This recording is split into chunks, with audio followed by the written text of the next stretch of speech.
Hey guys, coming at you today with a recipe using our new super low carb graham cracker recipe, just in time for Mother's Day and springtime. A Cheesecake Factory strawberry cheesecake knockoff made keto. So let's get started.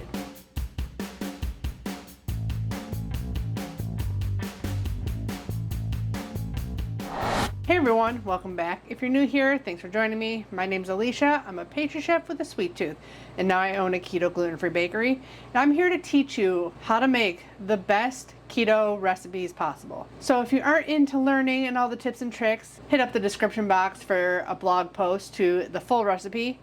But if you enjoy my recipes, please still hit the subscribe button, give the video a thumbs up, leave me comments, share with all your friends and family. It all helps me bring you new videos. Today, an impressive looking dessert, but pretty easy to make. Cheesecake is one of those things that is super easy to make keto. My biggest thing is baking it the correct way and not getting it to split, which it still tastes great if it does split in the middle. It's just it doesn't look perfect like a Cheesecake Factory cheesecake. But I've made this 4 times already, and the only time it didn't split was when I underbaked it. So I'd rather have it baked completely than underbaked and not split. So I'm gonna do one final testing today with this recipe, but I tried everything to make it not split.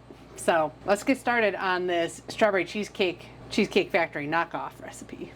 First off, if you haven't made my graham cracker recipe, you gotta go make that. So I'll link up there for you my new graham cracker recipe. This is so low carb that we can still eat a 14th of this super tall cheesecake for only 3 grams net carbs, because the entire batch of graham crackers is 4 grams net carbs, and we're only using 6 sheets. You need 170 grams, which should be 6 sheets. I'll weigh it out for you just to be sure. Pretty darn close. I have a lot of graham crackers, so another little piece and another little piece. They're delicious just to snack on. Cinnamony goodness. So I just put them in a Ziploc bag. I just made another cheesecake yesterday, so put it in this baggie here. And I just use a rolling pin, and it's really easy to just break them up into small pieces. I already have my oven preheated to 325 to bake this crust and the cheesecake. I've already had out 4 blocks of cream cheese, 2 cups of sour cream, and 4 eggs since this morning. So coming to room temperature, they should all be nice in room temperature. I've literally tried every trick that I've seen online for baking a cheesecake and, not getting the crack on it. The only thing I haven't done is trying to add flour, which I really just don't want to add flour. I don't think you need it. This recipe here is literally the recipe that I had at my first baking job. I used to make 4 different kinds of cheesecakes. I made them all in the food processor, and I never had a problem with it cracking. And we cooked it in a conventional kitchen, bakery oven and everything. So I really don't know why I have such a problem with our cheesecake cracking, but if it does crack, I'll show you a little trick. It's not gonna look the same as a Cheesecake Factory one, but if you don't want that crack showing, I'll show you a little trick if mine ends up cracking. Graham crackers into a bowl. We need 2 ounces or 4 tablespoons of butter to put in here, melted. I only add as much as I need to make it a sandy consistency that will stick together. So this is the container I've been using, and I didn't even use it all last time. Well, yesterday when I was making my 4th cheesecake. It's tough for me to justify making another one for an experiment when I've already made 4. Like, my family can only eat so many cheesecakes, and these are like big cheesecakes like Cheesecake Factory. Before I do that, I'm gonna do a parchment round on the bottom of this and grease the sides. You can buy parchment rounds. This is a 9-inch springform pan, so you need 9-inch rounds. But I just do this method. The problem with doing the water bath with a 9-inch round is that it doesn't fit in a 9x13. So if you don't have a roasting pan, you kind of are out of luck to have a pan that gives you a deep water bath. So I've been trying a water bath on the rack underneath the pan, and that hasn't helped to not get cracking. The last cheesecake I did yesterday still didn't seem super overdone, but still cracked. And I had the water bath underneath it. So today we're gonna try another water bath, but on a sheet tray that we're using. We'll see if that helps any. But I'm gonna double line it this time, this pan, because last time I tried that method, I got water in my crust. So this time, I'm gonna do one all the way around like this. Either way, they all tasted delicious. It's just, they weren't perfect, and that drives me insane. So what I did last time, I didn't do this first piece, but I just did this piece, and I still got water under it. I hear there's like bags you can buy and stuff like that, but like, I'm not one of those people that bakes cheesecakes all the time. So like, I don't want to buy specific equipment for things like that, so feel free to do that if you want. Also, if you have a 10-inch round pan, which I do, but I know most of you guys don't, so I want to know if this, you know, method will work.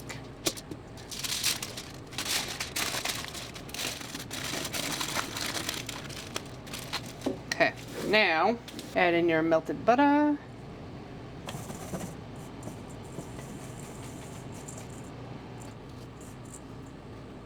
This is all gonna depend on like how dried out you get your graham crackers. So it really depends on your oven. So it's staying together.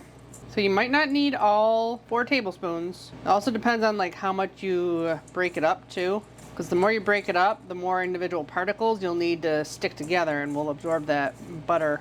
This time I did a little bit less coarse than yesterday's. So needs a little bit more butter.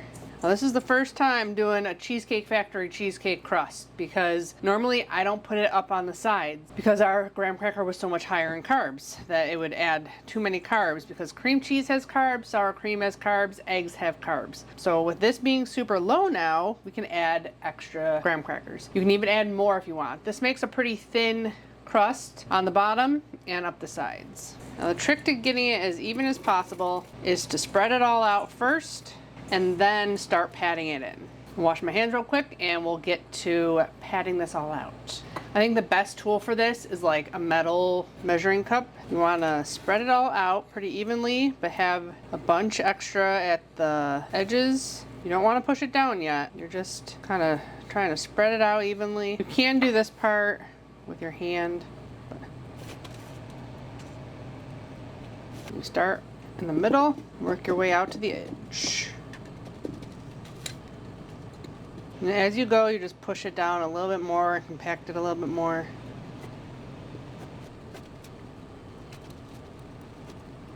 Kind of try to even it out all the way around the edge. Okay, once you got it, start pushing it up the edge. You want it pretty much the height of this here, so about 1.25 inches up the sides. Thing with using your fingers is a lot of times it likes to stick to your hands, so I do try to get in there, and you always end up having that real thick piece down at the corner where the bottom meets the sides. Whereas Cheesecake Factory has all the automated machines that make this all perfect. Now I'm using it, I don't have it all the way down the bottom of the pan, I'm using it to squish in the top of this crust. So it's a little bit taller than the measuring cup. If you don't do this, you tend to get batter that goes down behind the crust. Okay, I think we're good. 10 minutes, 325. I usually do 5, rotate it 5. I'm gonna get set up to do the filling. When you smell the graham crackers, that's when you know your crust is getting golden brown. Whoa, don't do that. I wanted to show you, you wanna let this cool completely before touching it at all. Okay, well, hopefully that'll be okay. So you let that cool while you get your filling ready to go. Like I said, I got my 4 blocks of cream cheese here.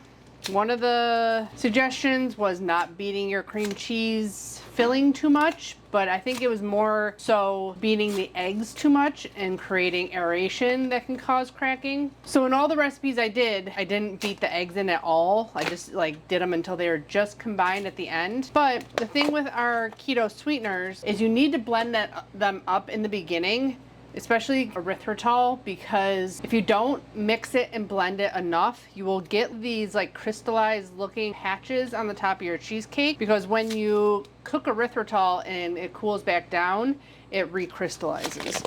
So I always hate having that white cast or like a crystallized look on the top of my cheesecake. So to get the blending down even more, I'm using powdered sweetener in this one. And that's what I've been doing pretty much in all my tests. But I did do different combinations of sweeteners. The first one I did was allulose, erythritol, and stevia. Well, erythritol, monkfruit, and stevia. So all 4 sweeteners together, and it was delicious. I thought I overbaked it, but when I cut into it, it was super soft and smooth. So even though that one cracked, I don't think it was really overbaked. And the second one I did, I baked it even less, and it still cracked. So I did that one with allulose also, and that was by far the creamiest, softest, most delicious cheesecake ever. But the crust wouldn't stay crispy, but I think that's because of the allulose. Holds in so much moisture that it makes the crust all the way around and the bottom kind of soft. So I'll put down here the combo I used with the allulose, erythritol, and stevia. It was so good. This one, I'm just gonna do mostly monkfruit erythritol with a little bit of stevia. Yesterday, the one I did was all erythritol monkfruit, but I thought it needed to be a little bit sweeter. Sweetness level on cheesecake is very customizable. You can literally use any amount you want, and you can use all stevia, you can use all erythritol, all allulose. The more allulose you use, the more brown it's gonna be. So you also gotta be careful with that. And if you use all stevia, it's not gonna be as tall of a cheesecake because it's a couple teaspoons as opposed to a cup of erythritol. And just remember, if you're using a straight erythritol or a straight allulose, they're about 70% as sweet as sugar. That's why a lot of times you see erythritol mixed with tagliatose or monk fruit or stevia or something like that. What I do suggest is before you add in the eggs, try your mixture, or even after you add the eggs in, see the sweetness level on it. Other than the 4 blocks of cream cheese, I have 2 cups of sour cream. I have pure vanilla extract, some vanilla bean paste that we made. I'll link up there that video. This is where you'd want to use stuff like vanilla bean paste because you want to see the flecks of vanilla in there and have a really delicious vanilla cheesecake. The 4 eggs, and then I'm using the powdered monk fruit erythritol blend. Never have enough room. Now it says on the back of the package 1 teaspoon is 4 grams, and I measured it and it said 4 grams. So that means 1 cup should be 192 grams. I never find that to be true though. I don't know why that 1 teaspoon will be 4 grams, but then when you add that all up to a cup measure, it doesn't end up being 192. I don't know why. Even if I like pack it down, only 137. Doesn't make any sense to me. So I need 44 more grams. So a third of a cup is 48, but it should be a quarter cup is 48. I'm gonna get a pot with some water in it on the stove, heating up, put in our pan to do the water bath while we blend up our cream cheese.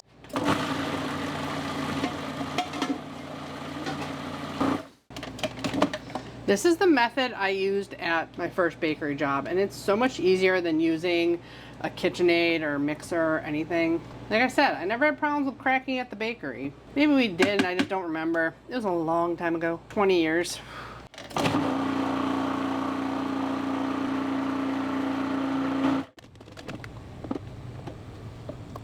Add in sweetener.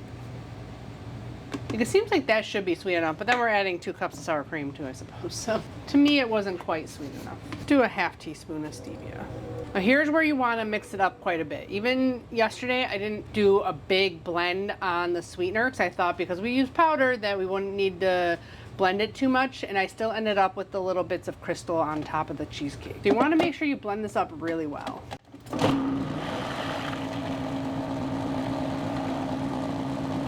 Make sure you scrape on the bottom. Now that we have this new low-carb crust, I should revisit my Cheesecake Factory knockoff raspberry white chocolate cheesecake. That was a good one. Okay. It looks pretty smooth and well combined. Okay, I think we're good.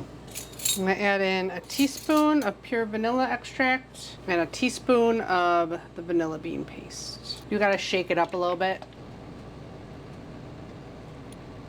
Okay, and add in sour cream. I'm gonna crack 4 eggs into a separate container just to make sure I don't get any shells or bad eggs in my mixture here. Should just probably just put it right into this container here.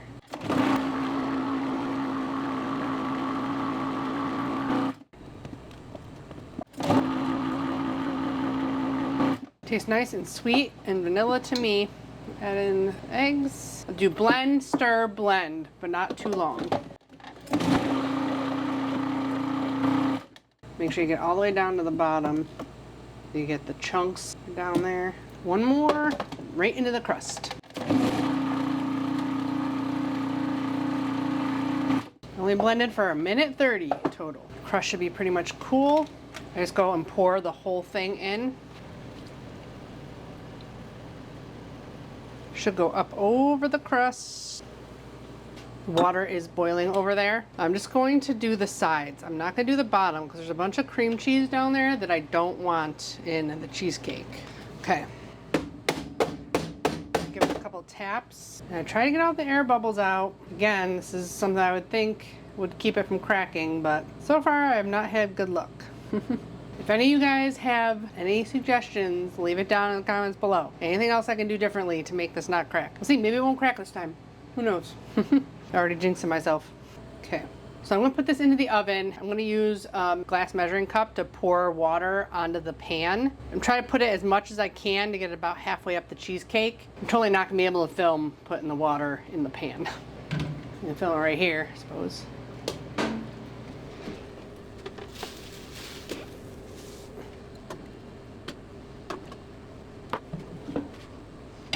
Okay, it's all in there. I'm gonna check it at 30, maybe give it a rotate. If I do, you'll see it next. Yesterday I baked it for 1 hour and 20, so we'll see what I think this time. I also read one that said take the temperature in the middle at 145, but then when I take the temperature, it makes a hole in the middle and it always cracks at that hole. So I don't know if that's the culprit. We'll see. Either way, it's gonna taste delicious.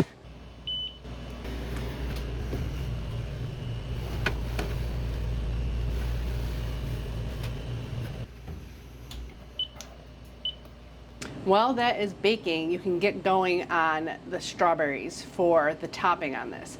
So I was going for the straight, most popular cheesecake from Cheesecake Factory, the strawberry cheesecake. It has those whole strawberries that are just cooked and coated in that shiny red glaze. You could probably get even closer to that using instant clear gel, which is what a lot of people use for like fillings and stuff in factories. It's just modified food starch, but it's not considered gluten-free. So I didn't want to bring it down into my completely gluten-free bakery. So I went with the allulose method. And I shot this the other day because strawberries buying fresh is always a challenge and I just had to get it done. So here's the footage here. I did 1 cup of allulose into a pan with 2 tablespoons of water.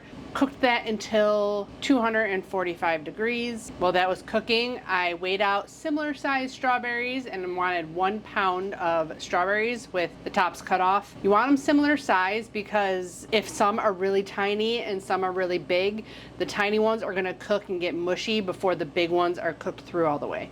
So you wanna keep them a relatively same size strawberry. You need quite a bit of strawberries for 1 pound. So I always got the 2 pound container and picked out my 1 pound of strawberries when making and testing this recipe.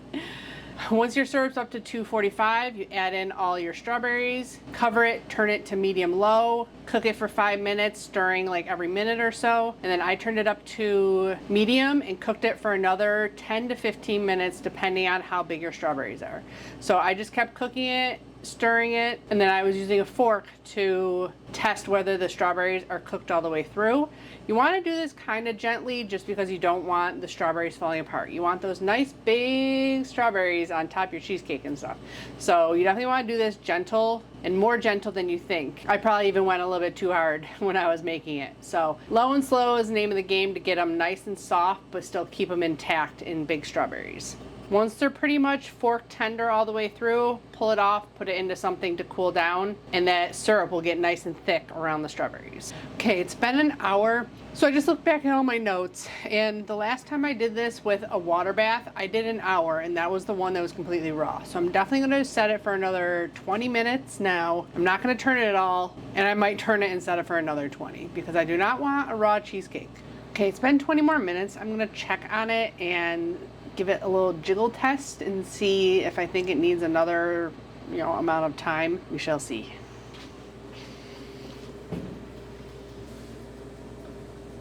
See, to me, it doesn't seem like it is that cooked, but I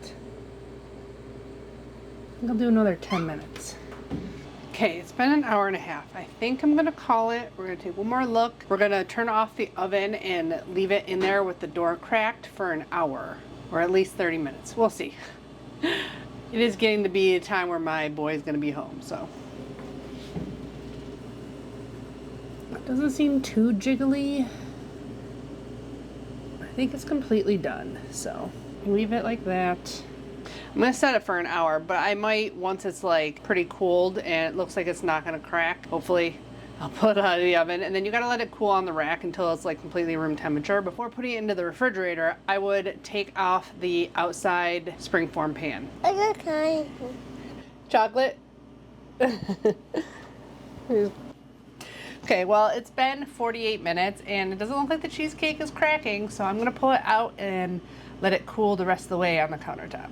I clap to make sure that my sounds are synced. And I'll pull out the cheesecake. Good job, thanks for closing it for me. I'm gonna see how much water is in here. Hopefully no water got into this part this time.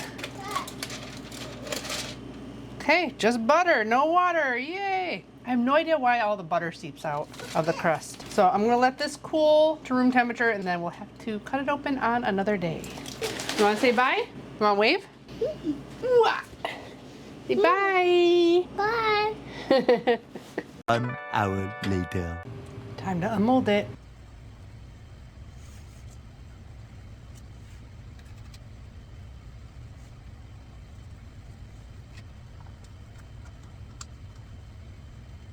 Wow, that is like picture perfect Cheesecake Factory cheesecake. Can't wait to slice into it. Still really soft. Going into the fridge uncovered for now, and then once it gets kind of solid, I'm gonna cover it with some plastic wrap, and then we can slice into it on another day. It is the next day. I am super excited. This is like the prettiest cheesecake I think I've ever made. 5th time's a charm, apparently. An hour and a half in a water bath, double wrapped so that no water got into the crust or anything, and it looks like it turned out perfectly, but we still gotta slice into it and see. So I'm gonna get it off of this onto a cake round. I'm gonna make some whipped cream, but I wanna try to get this off of here, see if it works. Try to go underneath the paper that's there. Then we can peel off the paper. See, it did weep a little bit. Like, I don't know why that happens. I saw that in my last one too. I don't know. Again, I don't know why so much butter comes out either. It's probably something that they changed with our ingredients over the last couple of years, because I used to make cheesecakes all the time and none of this ever happened, so.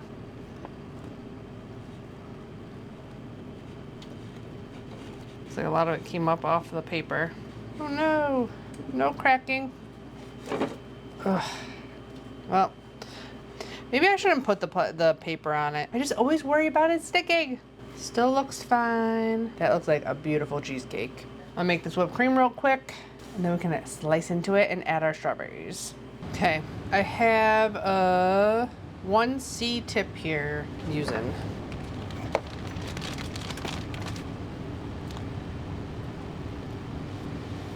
We're gonna do this into 14. So 1 in the middle, then 3 in between. And I need more whipped cream. Maybe I'm a little rusty at this, but you get the idea.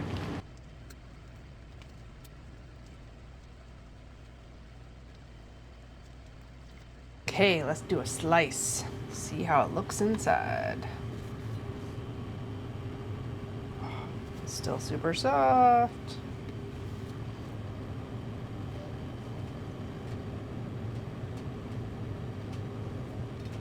First one's never gonna be as good, right? And pretend that one didn't happen. Piece of cheesecake. Do it just like Cheesecake Factory. Strawberry sauce.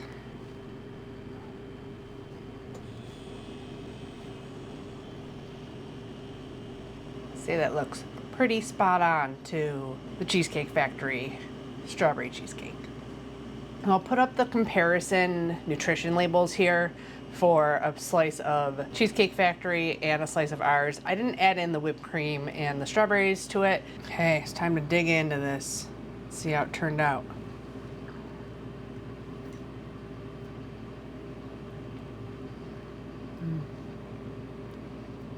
It's just super creamy. That cheesecake crust, perfect.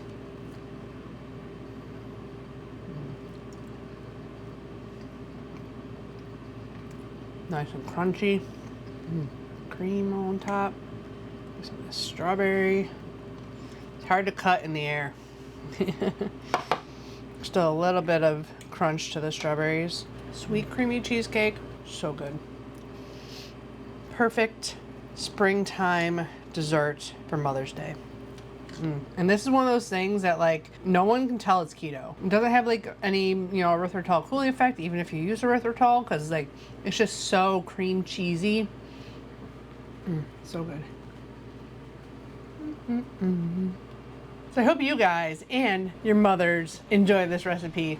Let me know down in the comments below if you make it and how everyone enjoyed it. What is your favorite Cheesecake Factory cheesecake? I have a whole cheesecake playlist, which I will have linked at the end of this video. So if you love cheesecake, I have a bunch of different recipes for you. Switch it out with this graham cracker and they'll all be even lower carb. Don't forget to check out my Amazon shop page. The link will be down in the description box below, along with the blog link to the full recipe. Give the video a thumbs up if you enjoyed it. Subscribe if you haven't already. And as always, I'll be back with many more keto, low-carb, healthy meals, desserts, and snack recipes. Bye, guys. Happy keto cheesecake making.